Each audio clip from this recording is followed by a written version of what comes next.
Hello, everybody. Welcome to a new background. You don't want to see all this. It's just stacked high with stuff while we're sorting my house out. But we are downstairs, and that's why we've actually got lights on. With us today to review the Imola Grand Prix, we'll just call it Imola. You all know what we're on about. Is Wajid and Paul. Are you talking about the Formula 1 AWS Gran Premio del Made in Italy del Emilia Romagna 2025 Formula 1 Grand Prix? Yeah, the San Marino Grand Prix 2025. Okay, alright. A pretty good Grand Prix, but does sound like we're possibly losing Imola at the end of the season. Wajid, we'll go with you first. Is it sad that we're going to lose it? Because it has actually come out with pretty good Grand Prix. The irony of the drivers saying we shouldn't be going to a country more than once for a race, and we go to America about 56 times in a year. But you could see the drivers all looked very disappointed that we're losing another classic track for this stupid street race era that we're in, with historically the biggest cars we've ever had. Make it make sense. Well, Imola's meant to be the one that you can't overtake on, and we've had decent Grand Prix. I mean, unfortunately, it's all about this for those wanker Americans. I'm not going to hold back with Liberty Media. Liberty Media can fuck themselves for all I care. Paul, your view on Imola? It's a weird one for me because it's been emasculated over the years, and I always think back to the early times of what was originally called the San Marino Grand Prix, which was just an excuse to have a second Italian Grand Prix, of course. And I think of the old Villeneuve curve and the old Tamburello and just how frightening they were. And obviously, it's a sad place because we have lost a lot of drivers there, including, of course, Ayrton Senna and Roland Ratzenberger in '94. So sort of tinged with that, but at the same time, I always felt like we had, pretty crazy Grand Prix. I'll always remember the '80s Grand Prix from there with Alain Prost winning and running out of fuel and then being disqualified, or the '85 race where about 5 different cars could have won the race and Thierry Boutsen somehow finished second with no petrol in his car. Like, there's been so many good Grand Prix there, and even in the modern era, I know they say they can't overtake, but we've seen plenty of overtakes. It's not like it's been impossible to overtake. So I'm like Wajid, I'll miss it, but at the same time, I think the real Imola went a long time ago anyway.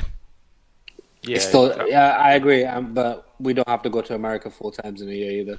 No, and I think you're perfectly right in that. And yes, if we're going to keep, and the cars shrink a little bit next year, but they're not, they're not shrinking a lot. But the same point as Wajid made is that the cars are big. They don't like street circuits anymore. Street circuits are even harder to pass, even if they're bloody Jeddah. And we do have a lot of races in America now. It's become, drive to survive formula. And I would just like to keep as many of the European tracks as we can. We don't, we've lost the Belgian Grand Prix and the Dutch Grand Prix in the next few years. They're both gone, or at least alternating. We don't have a German Grand Prix. We should have 2 races in Germany, if not 3 sometimes. We don't have a French Grand Prix either, which was the home of motorsport. It's where it was actually made for where it's invented. Yeah. Like, what more? Which one's next? Like, if we lose Belgium, we lose Holland, we've lost Germany, we've lost France. That's the core of European Grand Prix. And then we've got Spain, where we've got a shithole in Barcelona, or we've got this batshit crazy Madrid street race, neither of which we particularly want. Which no one wants. No one exactly. wants. Like we'd rather keep fucking Spa and add the Nürburgring. Even the new version of the Grand Prix Strecke is actually better than the old.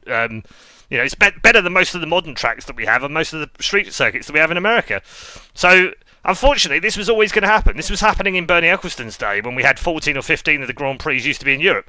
And he said back then, I won't be held to ransom by European Grand Prix. If we need to move away to Asia because of cigarette advertising or whatever, then we will. And he did. The current F1 are doing exactly the same, but they're doing it in America and the Middle East. But Paul, just to counter that, even though we went to the Far East, we still had good racetracks like Sepang before the marketing stuff. Yep. Right. The issue wasn't, I don't think anyone had an issue with going to the Far East because we were on we were on racetracks. We had less issues because of the tracks were better, Yeah. correct? But And- we were still upset that we were losing traditional cracking Grand Prix there was nothing wrong with the Grand Prix in Europe other than they were on tired circuits, and those circuits didn't pay Bernie Eccleston a lot of money. And that was the main reason they moved. It wasn't because we as the fans didn't like the San Marino Grand Prix or the Italian Grand Prix or the Belgian Grand Prix or the British Grand Prix or the European Grand Prix or the Nürburgring Grand Prix or the Hockenheim Grand Prix. Like we didn't campaign to have them fucking removed, did we?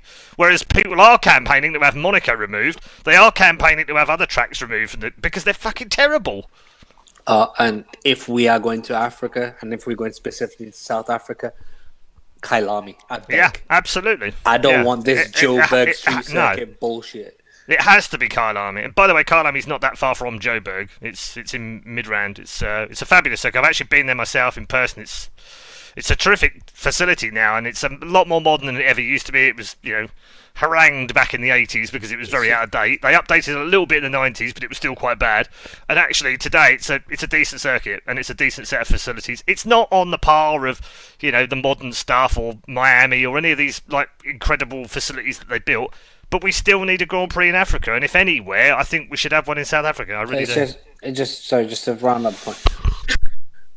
Miami's till 2040, whatever, total shit. Yeah. Las Vegas, apart from being a glorified speedway, is shit. Yeah. Martin Bundle will be 77, by the way, when the Miami Grand Prix contract runs out. He'll be long retired. He'll still be doing the grid walk. I don't. Maybe. Right, On a Zimmer frame. genuinely, Kota was a very good replacement for Indianapolis. I got no problems with Kota. Lascelles doesn't work. Abu Dhabi has never worked. They just throw piss money at it. Let's see what the new racetrack in Saudi does, because I think it's Jeddah for one more year before they move to Quetta, which is the super city they're building. But Jeddah hasn't been great except for 2021, to be perfectly honest. We're getting, as you said, Spa gone, fantastic races. Zandvoort gone. Zandvoort gone, but it doesn't Silverstone will be next, honestly. Silverstone won't be long behind it. They'll never touch Monza because the Italians are riot. Yeah, they won't touch Monza, and I doubt they'll touch Monaco, and that'll be the last two European Grand Prix that will go. Yeah, It'll be interesting to see what they do with Silverstone, because they are building a kart track there now, so you could draw people in that way. We'll obviously move on to Imola this weekend, and for those who don't know the result yet, it's a review show. We review the results, so wrong place. Spoiler alert! We're going to do spoilers. Oh yeah, plenty of spoilers. If you didn't know, look away now. And for me, it was advantage Max Verstappen in more ways than one. Obviously taking a win on the first corner. Paul, we'll start with you on how, for my opinion, Oscar Piastri hasn't just lost the San Marino race or Imola race or whatever it's called now. Would you like me to remind you? Yeah. It's the Formula 1 AWS Gran Premio del Made in Italy del Emilia Romagna 2025 Formula 1 Grand Prix, I think. I may have missed one word out. Call it the Emilia Romagna never going to happen again Grand Prix. But for me, Piastri's now not only opened the door on Max Verstappen having a title run, but all the hard work of being forceful at Jeddah, being forceful at Miami, with passes on Max Verstappen. Well, Max isn't going to be scared anymore. I can drive around the outside of you. You're not going to block me off. No, I don't think it really did that. I think Oscar was interviewed before the race on the grid, and he was asked about turn one, and he said he knows exactly how Max is going to do it. He knows exactly what Max is going to do, and he's prepared for it. And I think he knew. I think he knew that Max would have a fear that maybe the car wasn't good enough against the McLarens in Imola, and therefore his only chance of winning this race, as it turned out he was wrong, but his only chance of winning this race was to do something crazy at the start, and Oscar was ready for that. So, in hindsight, yes, it looks like Oscar conceded it, but actually, I don't think he did. I think he played it quite smart. He knows he's in for the long game. We're almost approaching the 1/3 distance in the championship, and he has a reasonable lead 13 points over his teammate and nearly a full race win over Max Verstappen. So I don't think he's opened the door at all to the championship. And I think Red Bull will still struggle on certain circumstances and certain tracks. They'll definitely struggle on. They've already shown that. I mean, when was the last year Max finished outside the podium places 3 times in the first 7 races? It's a long time ago. It's before 2020, I think. So that car is inconsistent. Yes, it was a bit better at Imola, and yes, they were surprised they were actually ahead of the McLarens, but I think a lot of it comes down to the fact that we had the C6 tyre there, and it threw a lot of the teams off, and that's a whole different subject to talk about in terms of technicalities, but it did cause a number of teams to fluctuate in terms of their performance, and Red Bull were one of them, and McLaren were one of them. So I think in the end, especially when Oscar's on the wrong tyre at the end of the race, and his teammate's on the better tyre, he thinks, okay, nothing I can do about keeping Lando behind. Maybe Lando can go and get Max, I guess. And if not, okay, I'll settle for a podium. And I think that's quite smart. Oscar knows how to win championships. I've said this before. He won the Formula 2, he won Formula 3, he won FRECA, he's won Junior Championship karting. He knows how to win titles. And you don't win them by blocking drivers off in turn 1 and having an accident and ending up in the gravel. You win it by being consistent and getting consistent results when your car isn't quite there, and that's exactly what he's doing.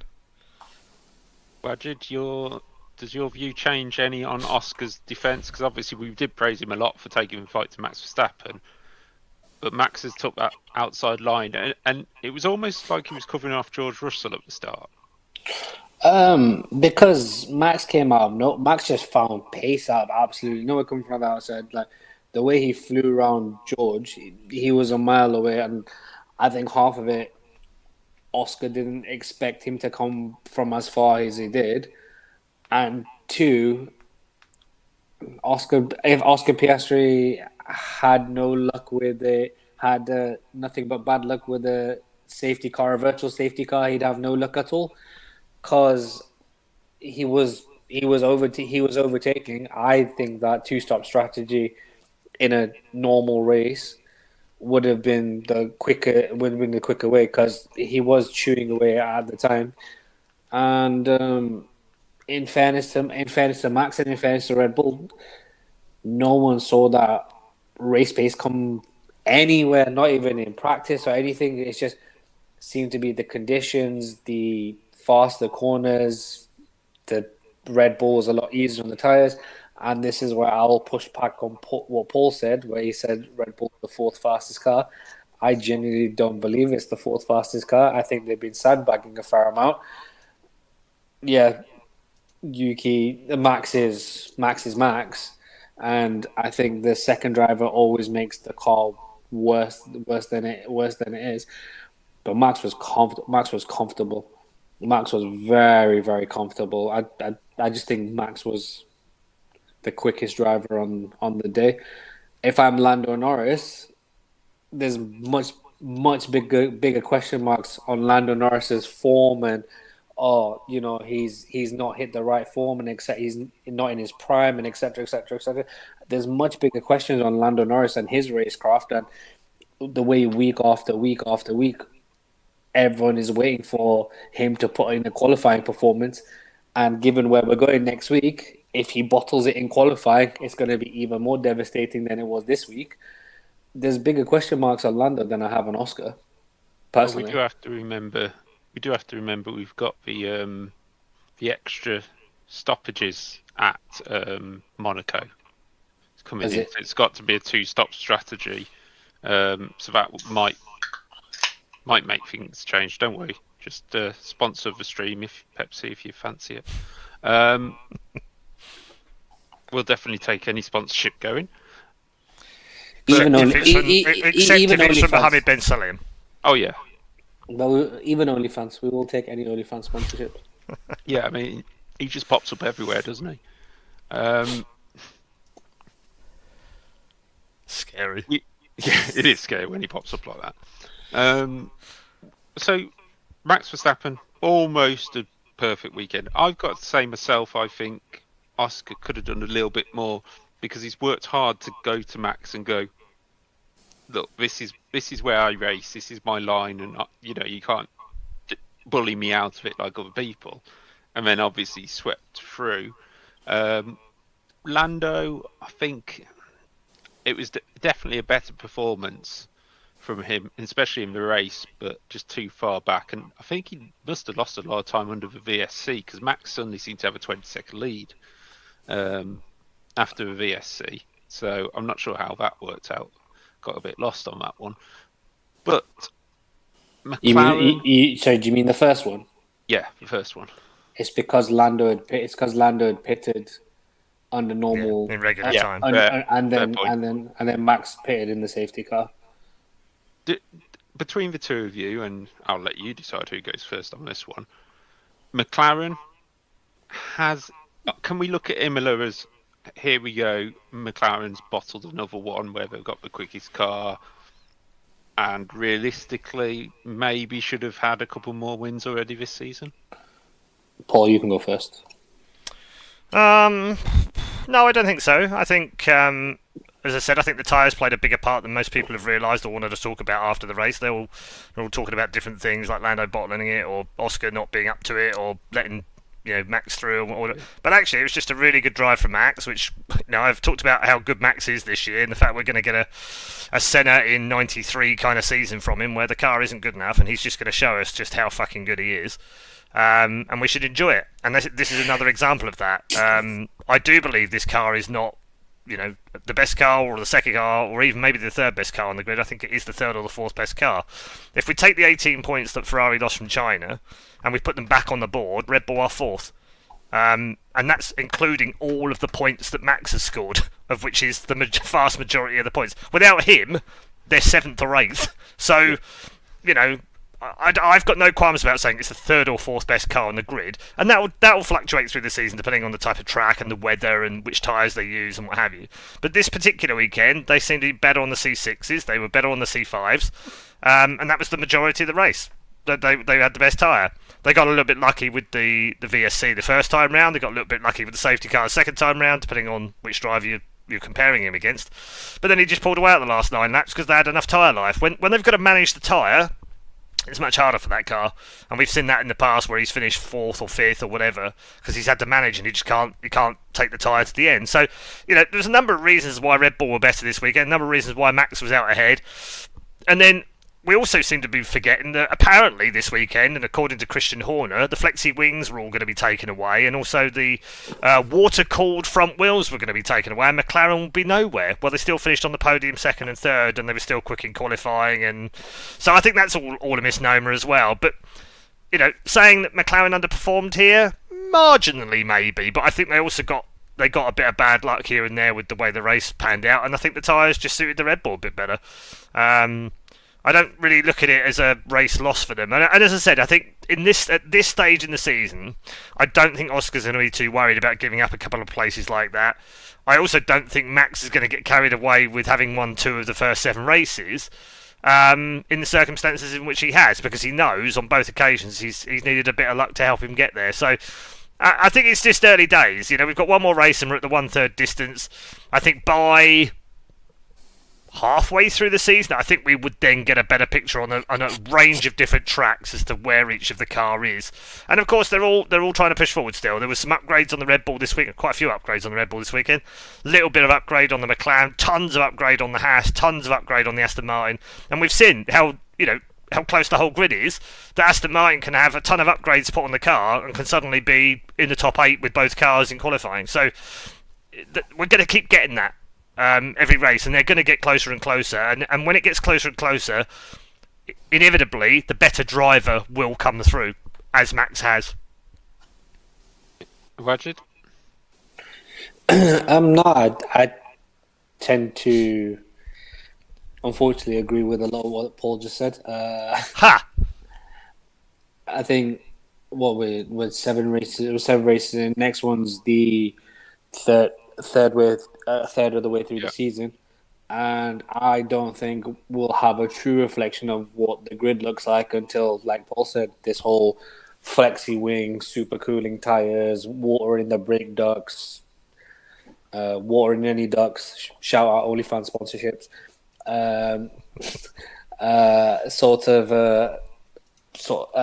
Plays out, and I'm more interested to see where Ferrari and Mercedes play out because both of them have openly stated that they're waiting for the flexi wing thing to come in before they bring in their uh, big upgrade packages. So we won't see the upgrade package till after Spain, but I think it'll be the race after Spain. And I think after then we'll have a true reflection of what the grid is actually like. If if Mercedes and McLaren are that far ahead, how close Red Bull are, how close everyone else is. So yeah, I agree with, Yeah. a lot with what Paul said. In fairness. Well, the next team I'm going to move on to, we've obviously talked a little about Red Bull and McLaren there, but the one I think about is Mercedes. Sorry, it was the one I was thinking about. This weekend didn't seem to have genuine pace. George struggled when he was up in third for the starter race, and for me, Kimi Antonelli was kind of a bit. Seemed like his mind was preoccupied this weekend. Didn't see loads of outright pace. Didn't really see him coming through field. Do you think this is Mercedes coming out as we think? Maybe where everybody thought they were at the start of the season, or is it just an outlier? I think it's the same problem they had last year that is now popping its head since we're coming into the summer months. They have a genuine problem regulating tire temperature, and given we were on the three softest compounds in a very, very warm Italy, and you can clearly see for some reason the way the teams tested the tires didn't play out in the race because everyone was going, yeah, one stop, and all of a sudden it's like, oh shit, we might need to two stop. Yeah, you can say George was unlucky with the safety car and pitting and having to fight the last, I think, 10 laps that was left of the race. In terms of Antonelli, I don't know how he managed to keep Lewis back behind that first stint, but then once Lewis gone, that Ferrari gone, and that Mercedes just went backwards. Like it just seemed like the floodgate opened as soon as Lewis got past him, and whether that was the problem with the car that obviously he retired later, we don't know, but was he 18, 19, first home race? He's performed fairly well. Like, you're going to have this with a rookie driver. You're going to have ups. You're going to have ups and downs. Was he born 40 kilometers away from the racetrack in Bologna? Like, it's pretty much home. So, it's going to happen.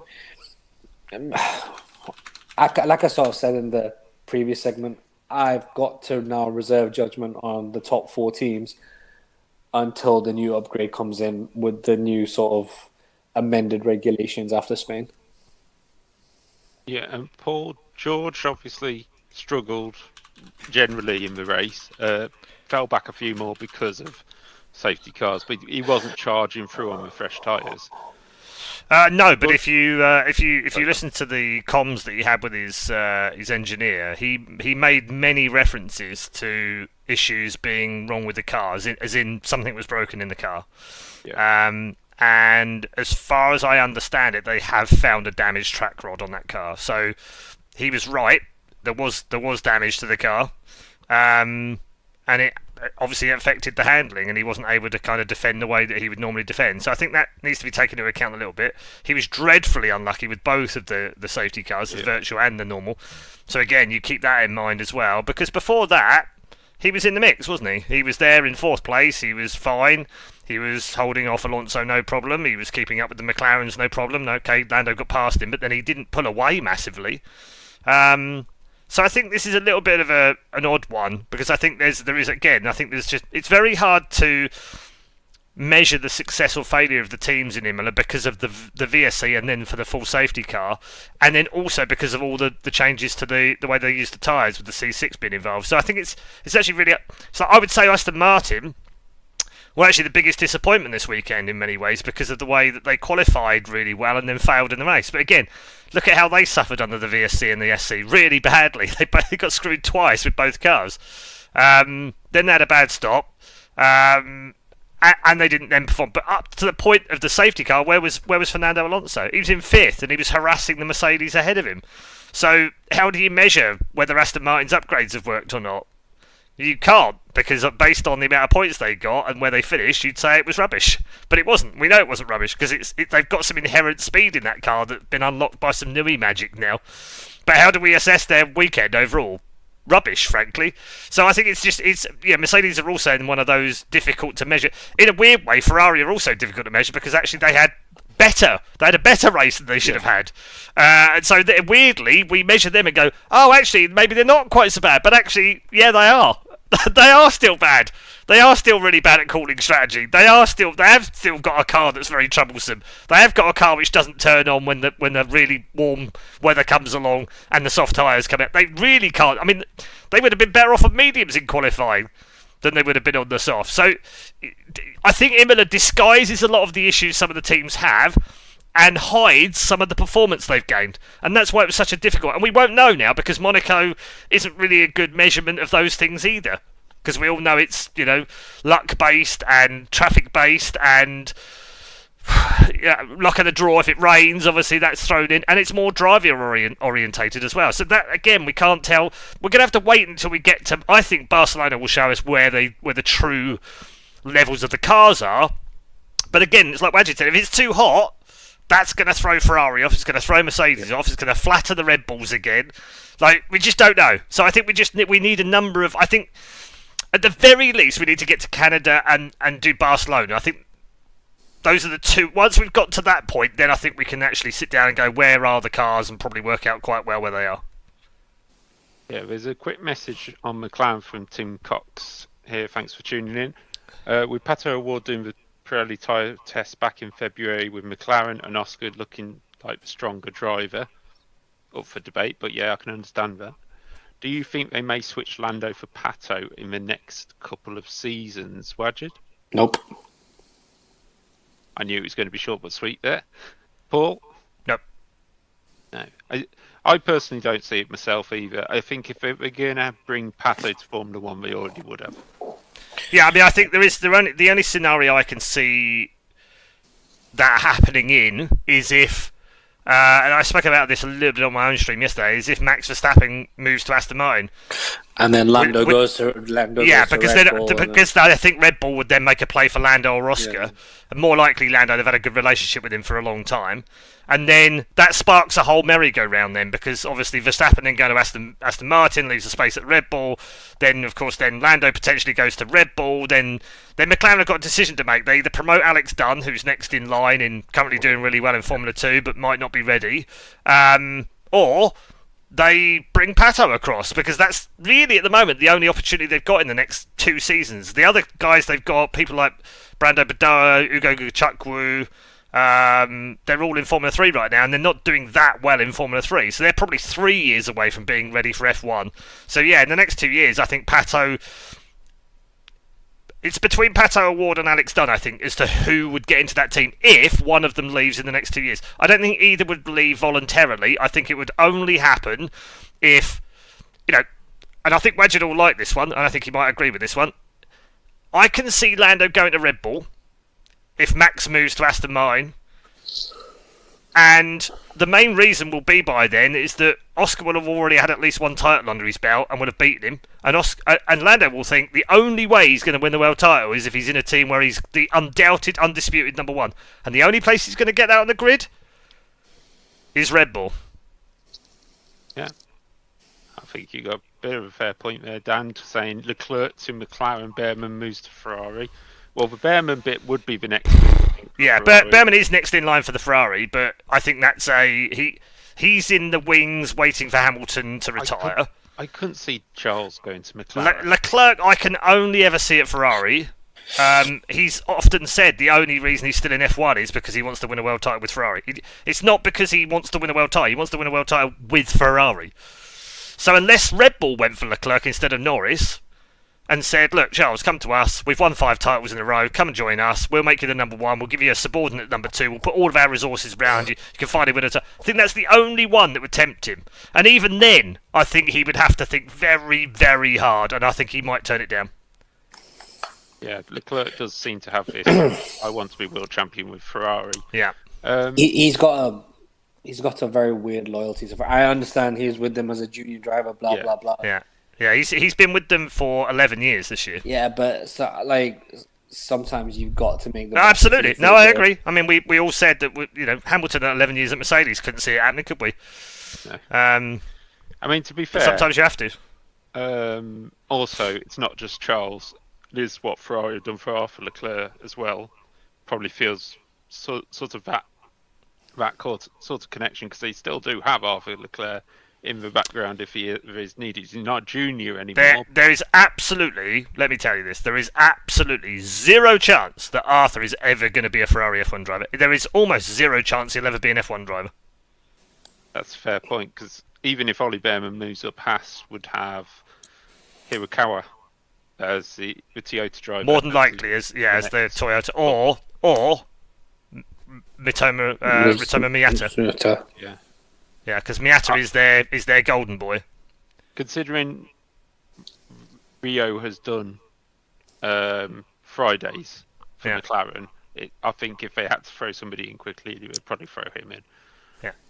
The other team who sparkled this weekend, I mean, we know Ferrari had a massive result in terms of their thing, and we'll get to them in a minute, but Williams, absolutely brilliant result for them. Could have been better. We could have had Albon on the podium for Williams. Sykes knew he pitted too early. Paul, Williams bringing this car forward, saying they're not going to develop next year's theirs, but they've already scored more points than the last two seasons put together. Yep.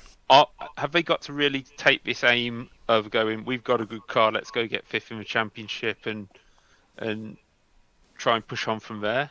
No, I think James Vowles is too smart for that. He understands that they have.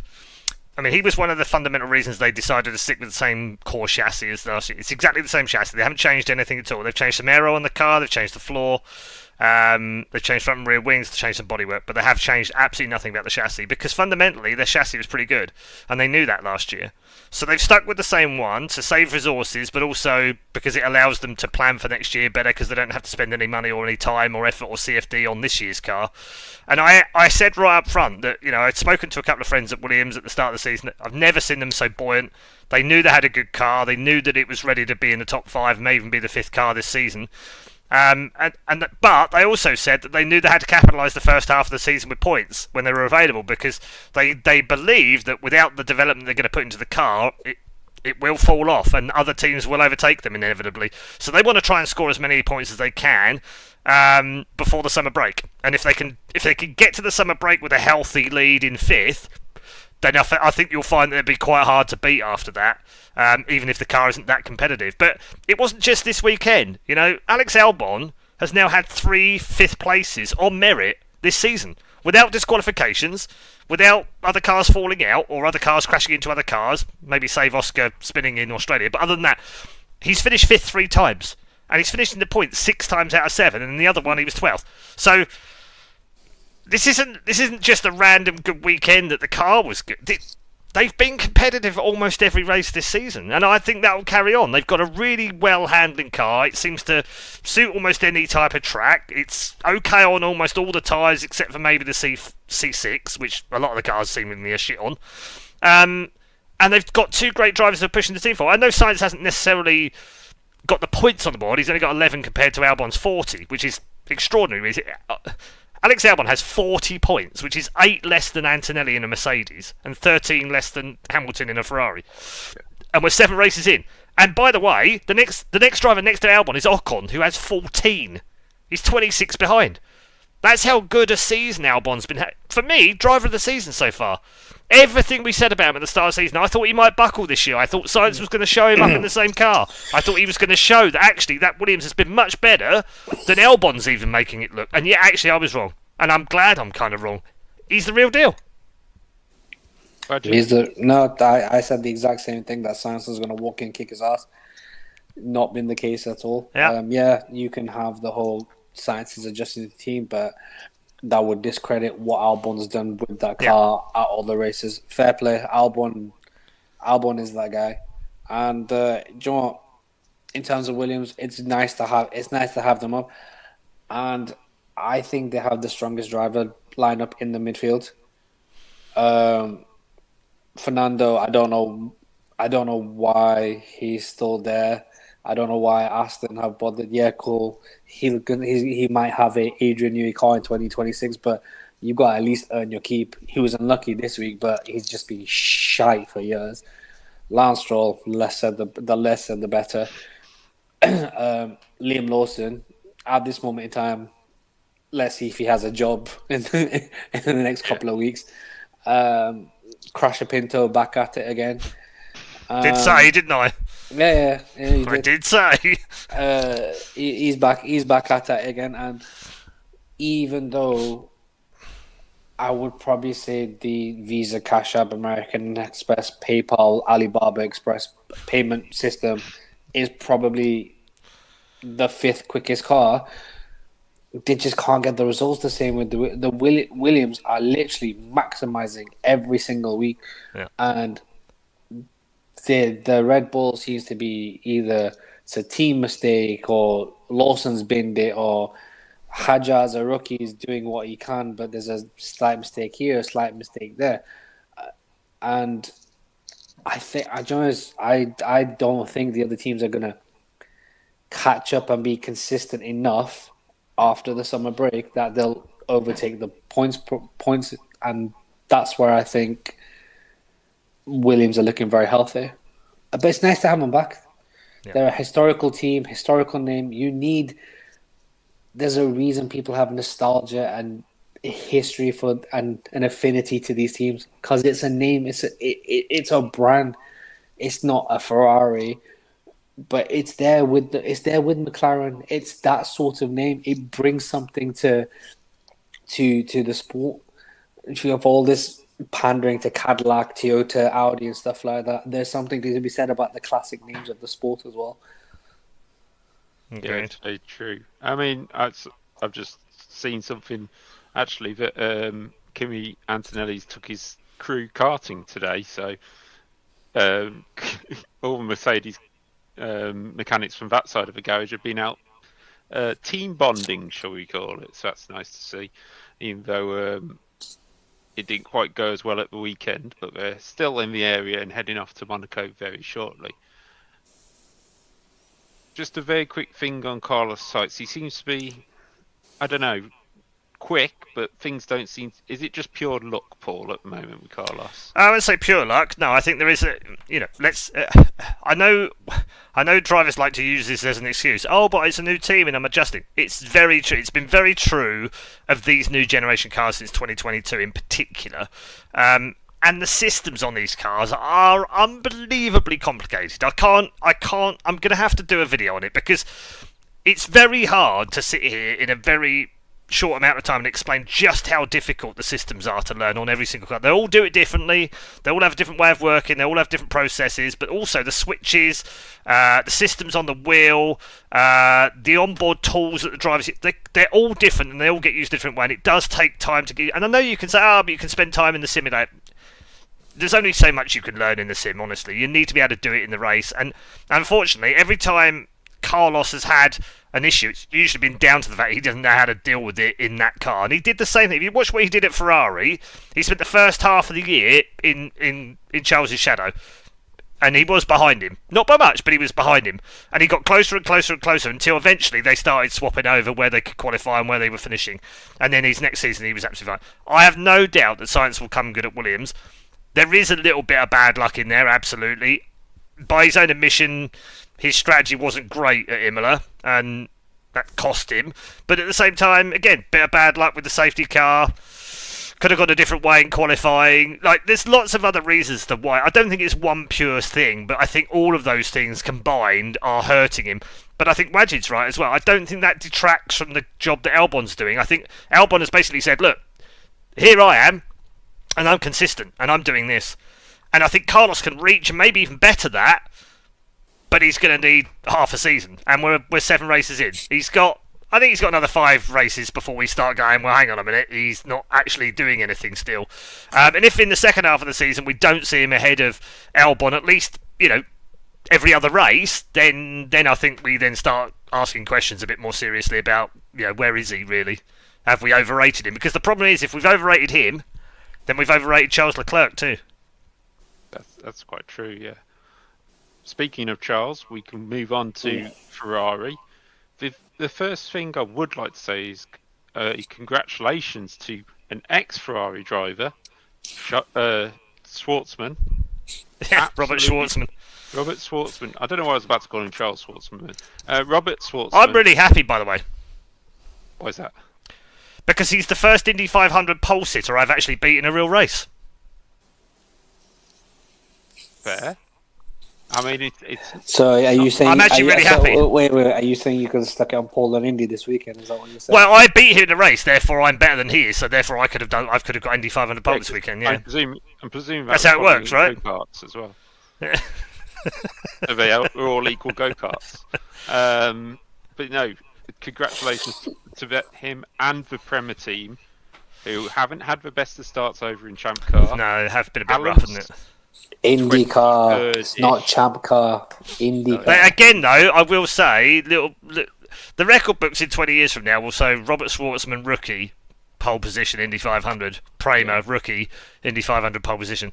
What they won't tell you 20 years from now is how he got it, and he got it through some really bad luck on the other part of some of the other drivers, and also Penske not actually playing by the rules, and the system being such a shit system that actually only 10 people were allowed to go for the pole on the final day, and the speeds that he got weren't actually the speeds that he got previously, where he qualified 11th. So it's all a bit weird. And I never really take it with a pinch of salt, because actually it's a 500-mile race that virtually no one wins from pole position anyway. So yeah, there is that. He'll go backwards in the race. If he wins the race, fair dues. But our Israeli, Russian-powered billionaire's son, who isn't really Russian but isn't really Israeli, I don't know if he'll win it. I really don't. I don't think he'll win it. Well, it was the only time Israel got top of the points, because they didn't do it at Eurovision, so... yeah, but they didn't do it in Indy 500 because he's not... Well, although he was born in Israel, he's not really Israeli, he's Russian, but he's got an Israeli licence now, because obviously he can't race as a Russian. I don't know what's going on. But yeah, it's because you can claim pole position if you're Israeli, you see. You know, right to land. So right. I always say, right, that we don't... I think Trump might have something to say about that. We don't dodge any subjects, but I think this is one we'll just slide across to. It wasn't where I was thinking it was going to go when I said Schwartzman, but he's took pole position. Prema took pole position. They're always successful wherever they go. It'd be interesting to see what happens this weekend. Remember, Monaco Grand Prix, Indy 500, same day, and you normally get to watch both. Dan says that guy with 3 nationalities. Which guy are you on about, Dan? Are you on about? No. I'm not sure. I can only think because Beganovic is technically Beganovic has got like Bulgarian and Swedish. Arvid Lindblad's kind of got 3. Born in Britain, Indian mother, Swedish father.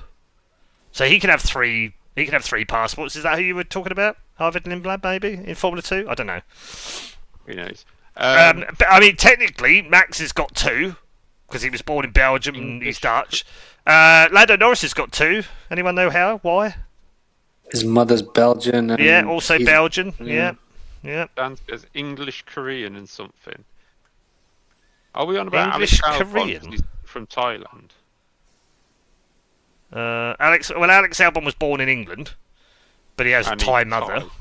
Yeah, but he races under a Thai license for different reasons, not because basically because of money and sponsorship. More than anything else. Yeah, and also, you know, if you're going to be named the best Thai driver in F1 or the 3rd or 4th best Brit in F1, you know. Well, there's also when I heard him interviewed about this about 6 or 7 years ago, and he said that one of the biggest pluses for him was that there were so many Brits around when he was coming through that they felt as a group of them that there's no way that 5 Brits would all make the F1 grid at the same time.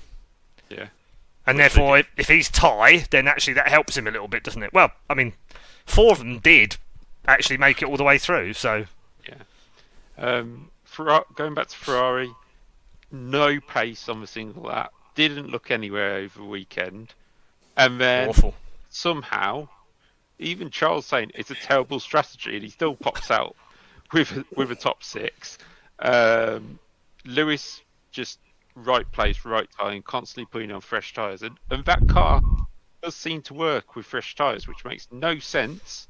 No, it does. Qualifying. No, it does. It does, because it's like I said to you earlier. It's like I said to Wedgedale. It's the same issue that Red Bull have, same issue that Mercedes have. They can't manage the life of those tyres. So when they get fresh tyres and they don't have to worry about the life of the tyres, and they can just go hell for leather and use all of the tyre life, they're fine. What they can't do is they can't last for 25 laps on those tyres at a reasonable pace. Yeah, no, that's a fair point. And that's why, Lewis looked great at the end. Of course he does. He's only got 9 laps on the bloody tyres. Yeah.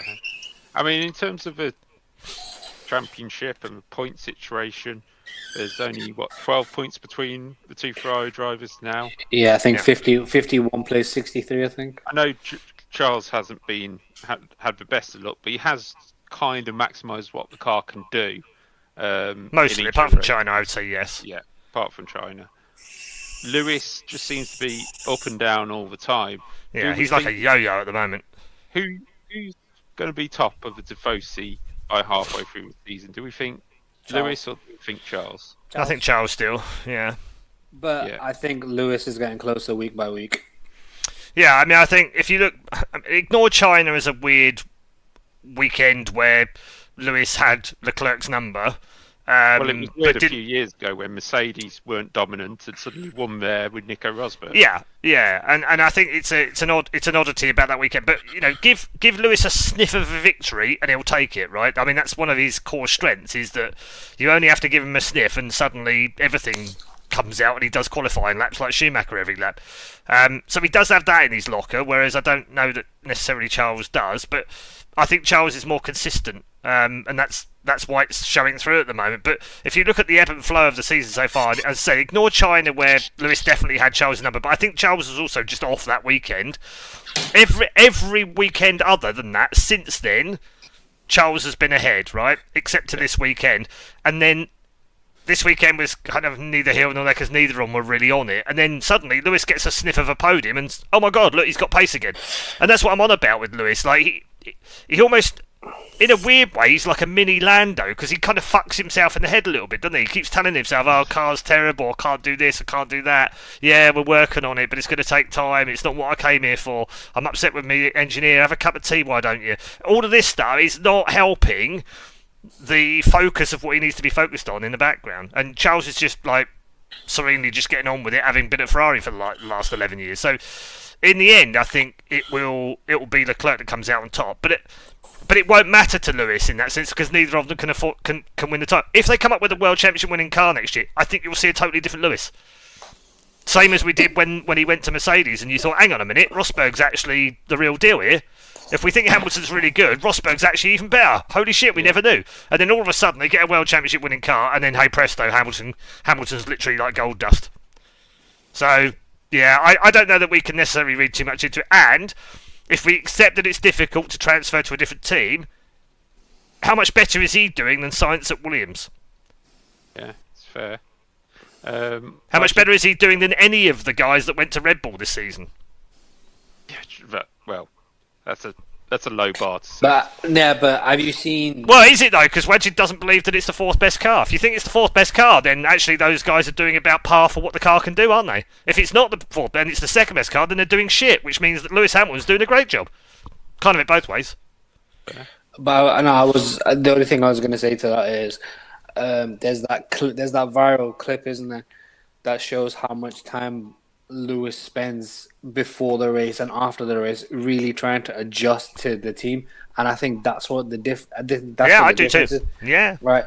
There's that clip of Max coming in and he goes, "See that? Lewis is ahead of me. That's a 7-time world champion and a 4-time world champion. Where's everyone else?" And I think that's the distinguishing point, which is I agree. Lewis is still doing everything to try and adjust as quickly as possible, and in fairness, he's doing what all of us asked. He's becoming more assertive on the radio. He's questioning Ferrari. If something's not right, he's saying it's not right. And Yeah, I think anyway. And regardless, I think in Monaco, Leclerc's going to totally kick his ass because that's Leclerc's track. But they are getting closer and closer. And I'm looking forward to that battle because I think Hamilton's just as good round Monaco. Really, I've never thought it was. I never thought it was. I think Verstappen's really good round Monaco as well. Verstappen's always been good round. Yeah, but so I'm really looking forward to Monaco. I think it'd be fun. And qualifying anyway. Yeah, but I think when we get towards the end of the season is when we'll see the Charles and Lewis battle that I very preemptively thought was going to start at the start of the season. That's fair enough. We have mentioned, obviously, before Aston Martin had a little bit of pace. Alpine showed pace in practice, didn't happen. Hulkenberg close to points in the Sauber for their 600th Grand Prix. I noticed that nobody really mentioned Red Bull's 400th Grand Prix. Yeah, I was going to say it was Red Bull's 400th and they won. That was quite cool. It was weird that nobody seemed to pick up on that on commentary and stuff. But it was terrible commentary. I've just got to go with one thing that happened this weekend. Well, there's two things that happened this weekend that people may question, so we may as well have a look at that. First thing was the safety car situation, Paul, where a safety car came out with an ESC similar action, and I understand you kind of know why that is. I have a reasonable idea. I mean, I would say I'm 90% certain of how and why it happened the way it happened. Yeah. So basically, what happened was, and I don't want to go into this in too much detail because it's quite boring and quite techy, and so I won't go into it fully. But suffice to say that the track is divided up into marshal posts, as you well know as being a previous marshal, and obviously being a current marshal, David. And within those postal areas, there is a designated amount of time and space that is dedicated to the amount of people. It's about manpower more than it is about anything else, but also about communication. It allows the race director or whoever's running the race itself, the stewards in this case, it allows them time to communicate with the marshals of that particular post. Usually it's 3 marshals per post, but it can be anything up to 6 depending on the type of race you've got. Where Ocon broke down out of Tosa, that was Marshal Post 8. And he just about passed Marshal Post 8, which means it's within 8 and 9, so it's Marshal Post 8's jurisdiction. So immediately, stewards are like, okay, is it recoverable? They're on the radio, yeah, it's recoverable. He's right close to an exit wall, we'll pull him back in. Okay, let me pull a virtual safety car. We don't want you out on the track or working near the track while you're pulling it back in. So virtual safety car gets called. They are then allowed back out on the track once all the cars have slowed down and they understand what the issue is, having been communicated on the radio. Marshals go out there and then find actually it's a bit of a bitch to get behind the wall because fucking thing's stuck in fucking gear. So then they have to fuck around with it and try and turn it back on and turn it back off again and reboot it and do all sorts of other weird shit. So it takes 2.5 laps for us to get the fucking thing back underway because they're fucking about with the car. But in the end, they get it behind the wall and they've chucked it behind the wall and that's all good and they've closed the wall back off and the track is now safe. Stewards then are alerted the track's now safe. They tell the race director tells all the teams, unlaps one of the cars because he now needs to get back. So that takes an extra lap because he obviously has to get back round again. And then they restart the race. Antonelli also broke down coming out of Tosa. However, if you watch where he ends up, he actually carries on the grass a lot further. He's stuck in first gear. And so he carries on to the top of the hill. Now what that means is he's almost into the next Marshall segment. Not quite, but he was almost into it. He was still in marker point 8, but actually he was closer to Marshal Post 9. Now, unfortunately, that's at the top of the hill. Now, at the bottom of the hill at Tosa, they come out of Tosa doing about 60 miles per hour. At the top of the hill, they're doing 180 miles an hour. And you don't want fucking marshals standing on grass over a blind brow when there's Formula 1 cars coming up the fucking hill doing 180 miles an hour. You don't want to do that, right? So instead of putting marshals on the track, they use the crane. Now, when a crane comes out, it's called the Bianchi rule. Basically, if any kind of motorised vehicle has to come out onto the track in any place, whether it's in the gravel, on the grass, or on the tarmac, you throw a red flag or you throw a safety car, depending on how serious it is. Because you don't want fucking drivers spinning off and falling underneath those fucking trucks anymore. So, Bianchi rule came in. Now, you might say, well, hold on, how did they use the safety car for one but the VSC for another? And that's a perfectly reasonable question, except that we now know that the reason they did that is because one was a crane, one was people, and they could deal with it in a different way. Now, How did they throw it so fast is the biggest question I had, because it looked like, well, hold on a minute, we were headed for like 15 laps of boredom, and now they've spiced it up with a safety car. Oh no, entertainment safety car. But actually, my scepticism was not right, because when we checked it out, we had a look back, and a shout out to Eric for having a look at this with me as well. We actually realised that actually what they've done is it's you'll have had these meetings, I'm sure, as a marshal before the race, where the race director comes down in the room and he gets you all together and he says, right guys, have fun this weekend, be safe, remember the first thing you do is safety, yours and the people on the track and the drivers, no one else, doesn't matter about anyone else, you're the most important things, and here's a few rules that I'm going to insist on happening. If a driver comes off in your segment, we will call a safety car because we have to use a crane, we can't use anything else. Have you ever had that said to you, David, or something similar? Yeah, similar, yeah. Exactly, right? So it's race director notes. So they would have predetermined that if a car broke down in a segment like that, they would have to use a safety car because the only way of recovering it was by using a crane. Because they couldn't use people. So therefore, if they've got to put a vehicle on the track, and he already knew he broke down in that segment, he's thrown a safety car straight away. That's it. No conspiracy theory, no crazy entertainment theories from me. It's as simple as that. I sort of hold my hands up and go, yeah, the first one was a VSC. But to be honest, it was getting a little dull. Where's Alan Gow when you need one? Sure, right? I mean, where's Michael Massey? It's that kind of thing. But so for anybody who's watching who's like... I don't want it to go down that road, though. Yeah, I don't want it to... I mean, it's Formula 1. It needs to be one on merit and nothing... Like, not... I know it's lucky sometimes, but not like that. Don't force it. Don't NASCAR it, please. Just leave it alone. But on this occasion, I malign them, so I take it back. They did a good job. Okay, Manchester United has just won. That's why Wadid suddenly looks happy. Well, not playing today. Oh, right, okay. I was going to say, Man United play tomorrow, don't they? 2-1 standing. I think Man City won tonight. I don't want to say Man United play tomorrow night, mate. Oh, right. I didn't want to say it. By the way, 1995, in answer to your earlier question. Oh, the last time. The last year year that Manchester United, Man City, Chelsea or Arsenal failed to win a trophy. Yeah. For anybody who watches the podcast back and wonders what he's on about, this was before we went live. Yes, that was 1995. Liverpool won the the EFL Cup. Blackburn Rovers won the Premier League. Yeah. And Everton won the FA Cup. So that was the last year Man United, Man City, Chelsea or Arsenal failed to win a trophy. At least one of them. And this year could be another one. I will be in the Champions League next year. Yeah, you can't lose to Spurs, as I said. Not for a fourth time in the year. So if anybody wanted conspiracy theories there, it's not there. No. The other thing I want to sort of check up on was the Ollie Behrman qualifying situation, because it actually delayed qualifying for a good 10, 15 minutes. Qualifying was just bizarre, full stop, to be honest. It really was.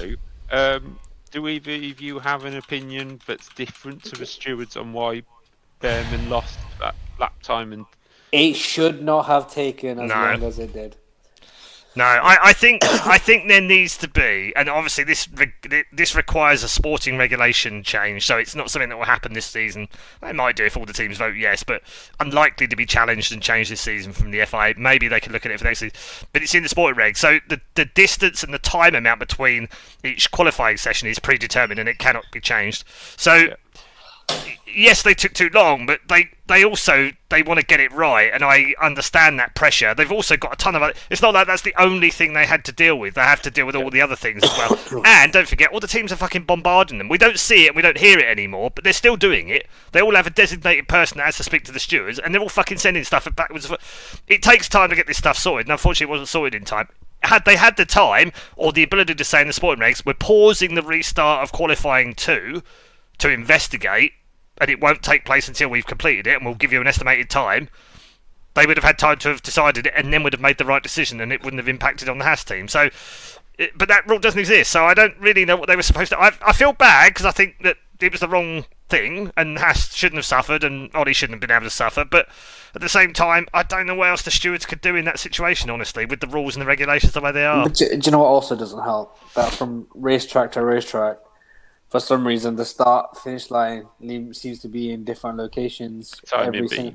The timing It's beam? well, it is the timing Like- beam, but it's all set. It's set back 220 meters from the actual finish line, so it's in the same place on every track.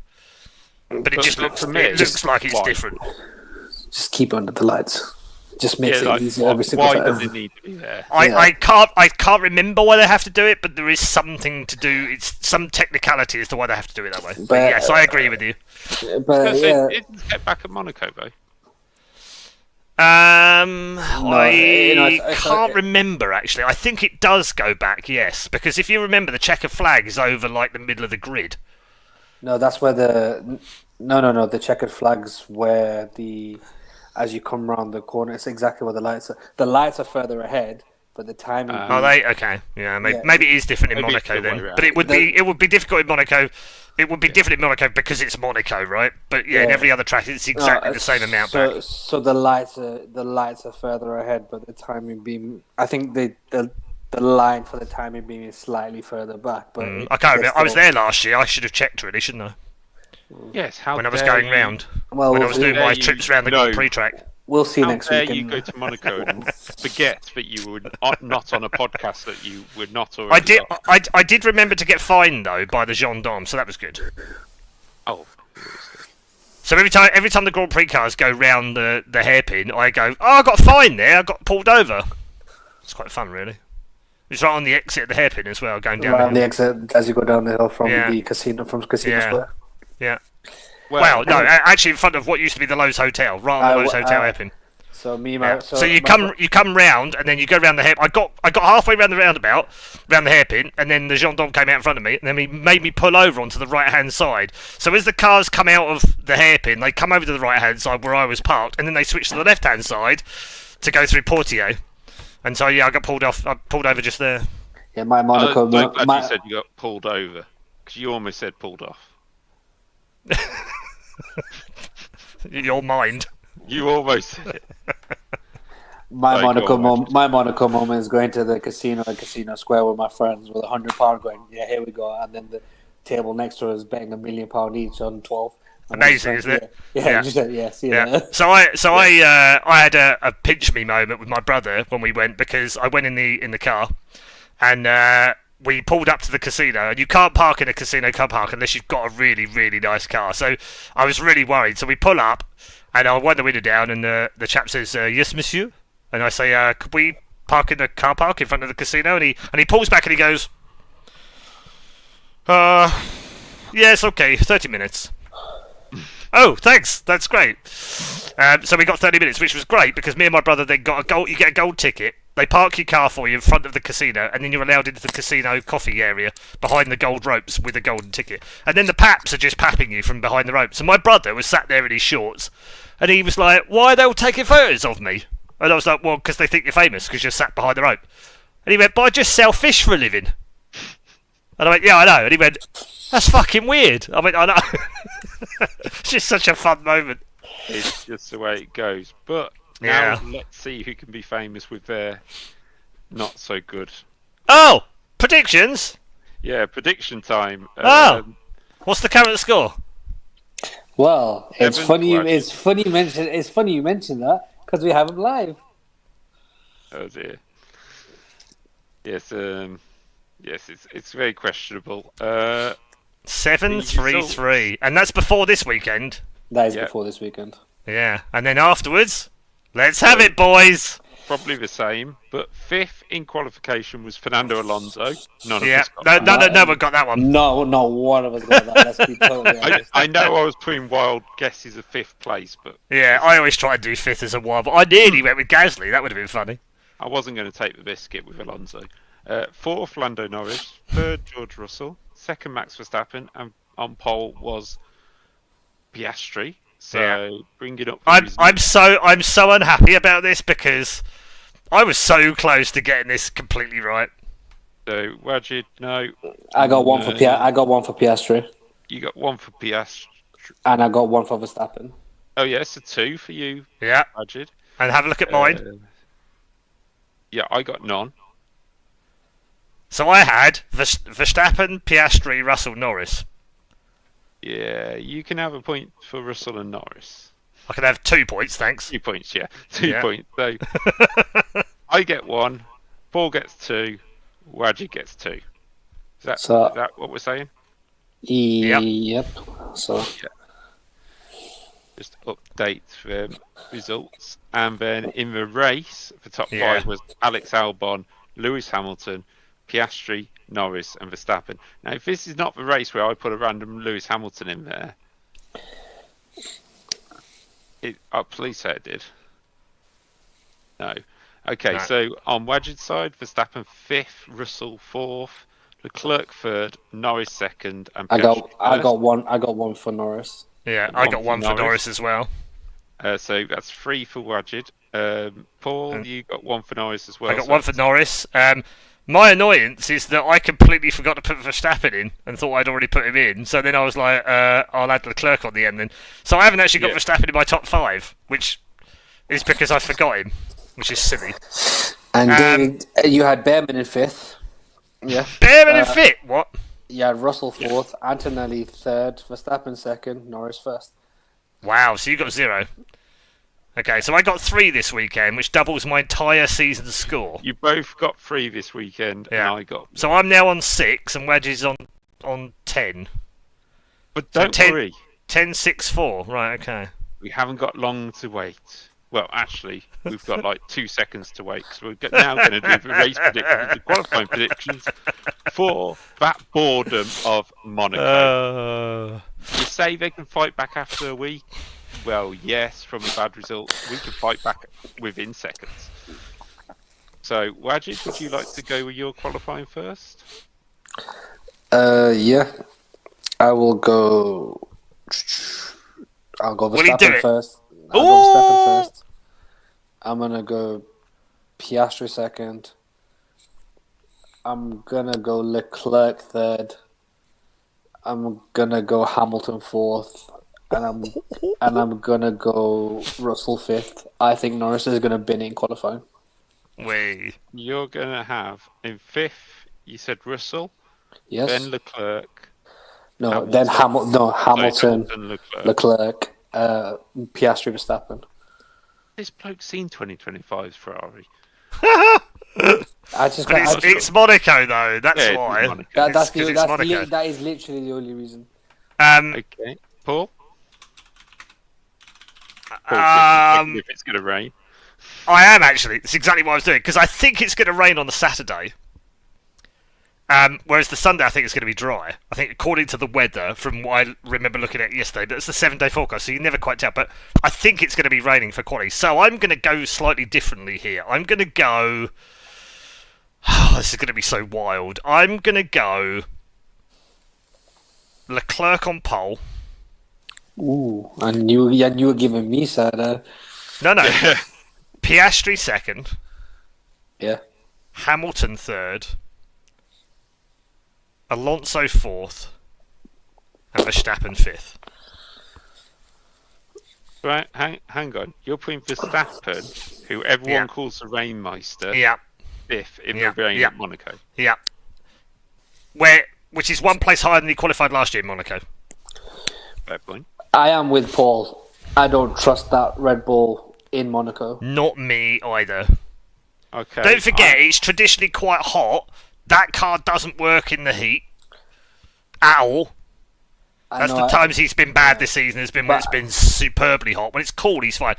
In the rain, that car is going to be dreadful, even for Max Verstappen. Well, I'm going to go in 5th, Alex Albon. That's a good shout as well. I did think about the Williams. In 4th will be George Russell. In 3rd will be Lewis Hamilton. 2nd will be Norris, and pole will be Verstappen. So you don't have... Are we on race results or pole? We're on quali. This is quali. Still on quali, yeah, that was my quali, yeah. That was your quali. I completely got lost then. Yeah, that's my qualifying result. Yep. So Piastri's going to... Bin it. Not bin it, but I do think he's going to struggle. So, guaranteed, if you want to put money on it in real life, Piastri pole. Because I don't think any of us predicted it, did we? Nope. No. So Yeah, so that's more likely to happen now. yeah. He's also gonna go win by 35 seconds as well. It's also not Verstappen on pole because me and Wajid have both gone for Verstappen on pole. So we then go from that possibly wet qualifying to race. Yes. We'll Go go reverse order this time. we'll go reverse order. Yeah. Okay. So fifth in the race, which we've got to remember now is a two-stop strategy, whether you like it or not. Yep, has to be. So Could be a 3. I would be pitting on lap 1 and then pitting on lap 2 and sticking the hards on and going to the end. There will be cars at the back doing that, by the way. Yeah, you've got to do it. There will absolutely be cars in the midfield or the back doing it. I would I guarantee one will work. Yep. Do you know who I think it will? No, I'm not going to tell you until I do my 5. Okay. I think it will work out for Carlos Sainz. Okay. He will do something like that. But anyway, in the race results, we'll go for Sainz in. No, actually, let's go a bit wild because we've got to do these 2 stops and things like that. So I'm going to go for Behrman. Behrman 5th. We'll go back. Why? Behrman. I don't know. I just trust the lad. Probably got a bit too much trust in him, to be fair. You think he'd had some amazing rookie season the way you're backing him? Yeah, I just try it. 4th will be Gasly in the Alpine. Jesus Christ! Okay, this is gonna be one hell of a race then. 3rd will be Dan saying I love Behrman more than 3rd will be Lewis with his first podium for Ferrari. 2nd will be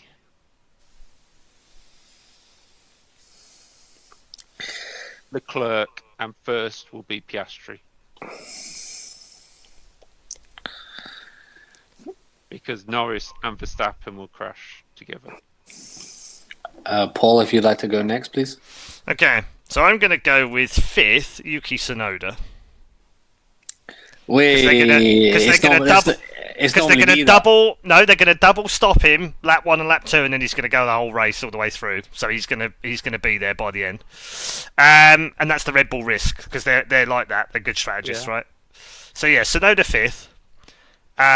We'll do Verstappen will recover a little bit in the race. I think he'll finish 4th. Norris 3rd, Leclerc 2nd, Piastri win. Norris, Leclerc, Piastri. Yeah, so Piastri win, Leclerc 2nd, Norris 3rd, Verstappen 4th, Tsunoda 5th. I'm sorry. Watch George Russell get pole and win this race. Yeah. Right, so what am I doing? I am going to Drinking whatever I've been drinking. No, I'm gonna go Albon 5th because I think he's gonna be 7th or 8th in qualifying. Yeah. I think Verstappen drops to 4th in the race. So I'm gonna go Verstappen 4th. I'm gonna go. Should I do it? Fuck it. Piastri's 3rd. Hamilton 2nd. Leclerc goes back to back. Wow. So not only does Ferrari get a podium, but they're putting a 1-2 in the book. Yeah. Wow. If they've done that, they've definitely designed it as a one-circuit car.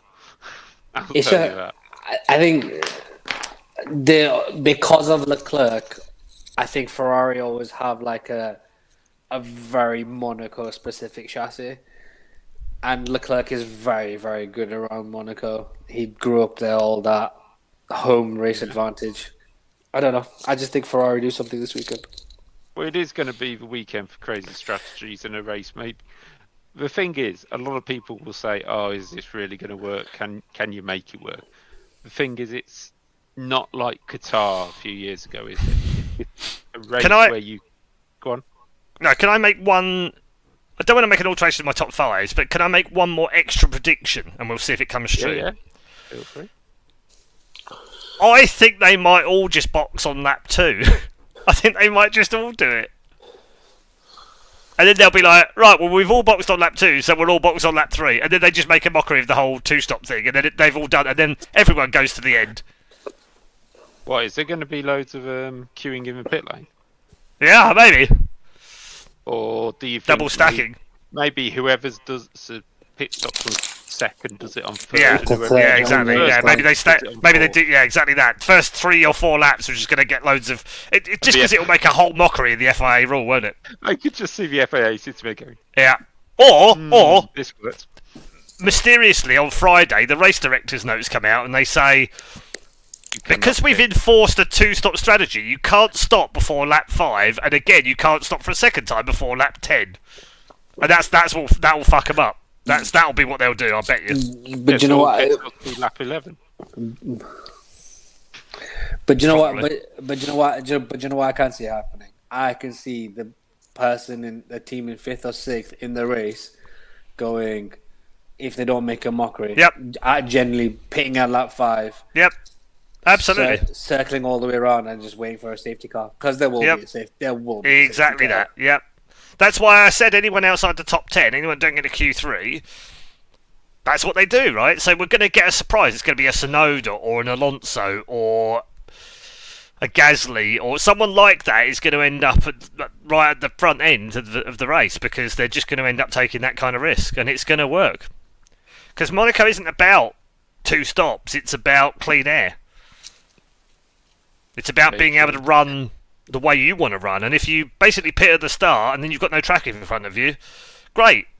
Then you just then pull up to the back of the pack, and okay, you can't overtake them, but you've already done a pit stop. So when everyone else pits, you gain whatever places they haven't. And then if you pit again and you're in clean air, you do the same thing. So pitting twice at the start and being 40 seconds behind the pack is actually good because it means you probably won't even catch the pack until the point at which they have to pit the first time, and then they've got to pit again. Unless you get that Alonso nonsense from a couple of years ago, where he drives 6 seconds a lap slower on purpose. Oh yeah, we remember that one.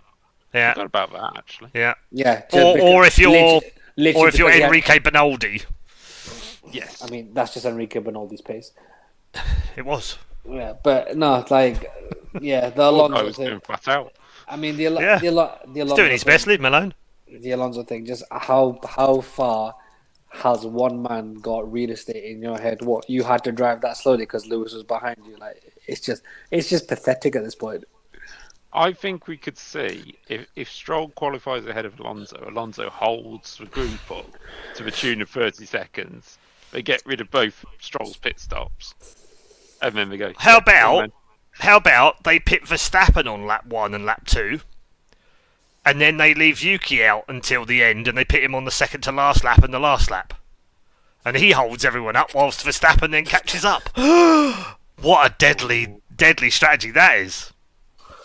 This is the only thing I'm looking forward to at the weekend, is because of this stupid FIA trying to jazz things up, and it's going to make it fucking stupid. It really is. Something is going to happen that's going to make a mockery of it. Yeah, do you know what's wild? None of us have said an actual legitimate strategy because we know how pathetic F1 teams are, and we know how pathetic it is around Monaco. That all of us are thinking of the stupidest strategies possible because we know which will likely be a strategy that someone will use. Yeah. No, I know what's going to happen for sure, and it's going to be around lap 50. There's going to be somebody, like most of the drivers have done one stop. The race has been decent. You get a Hulkenberg randomly in like 7th or 8th. You're going to score loads of points. A crazy result going to come out. Then they have to do the second stop, and it puts it back in order. And if we'd done one stop, it would have been fine. It would have been a crazy result. But actually, it's going to be a normal result because we're doing 2 stops. Maybe. That'd be funny. I mean, it does add in the added ability that teams can mess up, and Red Bull have done a great job at messing up their pit stops this year. So who knows? And history of it at Monaco. Yep. So we'll see. We'll definitely see about that. But what we'll do now is let people actually go to sleep on the idea that Monaco is coming up this weekend. Thinking it's Rossi strategies. Maybe we can predict who's going to end up in the next one in the sea. Maybe with some of the driving that Yuki had a decent crash at Imola. Maybe he'll Yeah, let's be not up end. and No, I over. don't want them to end up in the sea. They won't be able to get out. They still have divers though, don't They they? do have divers in the by the Never swimming pool seen anybody section and close by enough the. going over, but they do still have a divers. Alberto Ascari went in. In 1954. 2. Close enough. Well, Well, at least I said 53. 53 he went in. So for tonight, that is But they gonna be didn't it. have Okay. halos or safety belts back then. He didn't even have a seat belt, so he was able to just jump out and swim back to shore. So it was fine. Yeah. Imagine trying to swim through the halo. Yeah, I also think the other problem is if a car goes over the barrier, it's going to cause an explosion by hitting the boats before it hits the water. Yeah. And also, where the sea was previously, it's now land. So, Yeah, less it's a bit of likely to reclaimed land down there now, isn't it? but yes, make sure you tune in this weekend, Monaco Grand Prix. Keep Sky Sports F1 on. You get Indy 500 at the end of the day as well. Which will Yeah. which will be better. Hold on. It will be better. If you would like to make it an entire weekend of motorsport, get up early on a Saturday morning and watch the F3 round Monaco. I promise you, you will not Ultra, believe. You will not believe how good those kids are around Monaco. And then you get to watch the F2 round Monaco, and then the F1, and then the Indy 500. What a weekend! If So you love if you- Formula racing. You're already a Monaco hater. Why not watch it 3 times in a row before you watch everybody drive around 4 corners in a circle for 200 laps? At least that'll be more entertaining than watching a parade for 78 laps. It will be quite good to watch. I guarantee you one thing over the weekend alone. The Formula 3 race will be more fun than the Formula 1. Oh yeah. That's because they're basically kids. And the cars are smaller, more nimble. Yeah, There's they more can actually chance of fit round there, and they can actually overtaking. overtake. Exactly that, yeah. Fair point. Yep. But that is it. That's our Monaco predictions and our review of San Marino. Yes, Emilia Romagna and all that. Next week, it is the Monaco Grand Prix, so we'll be back for a review same time next week. And then we'll preview Spain, because, hey, when you haven't had enough of one circuit, let's just have Imola you can't overtake on apparently, Monaco that you can't overtake on apparently, and Spain where everybody has the same pace and it's 2x2. What a great way of doing the calendar. But cheers to Paul for joining us again. Yeah, And always Wajid. a pleasure, thank you. Paul can be found on Red Eye on Twitch, and he has a Discord server all in there, and you can follow all his paintings of cars. There's no nude women and fruit or anything. Not yet, and you never know. Wajid, you'll be on your travels at some point soon. I'm going on Thursday. Oh, there we go. So, are you back by Tuesday? Yeah, I'm back Monday night. Okay. So he might be half asleep and not actually ever watched the Grand Prix yet, but Probably not. I'm not gonna. we'll see. He will be here next week as well. So, to everybody, thanks for joining us, and we'll see you next week. Goodbye.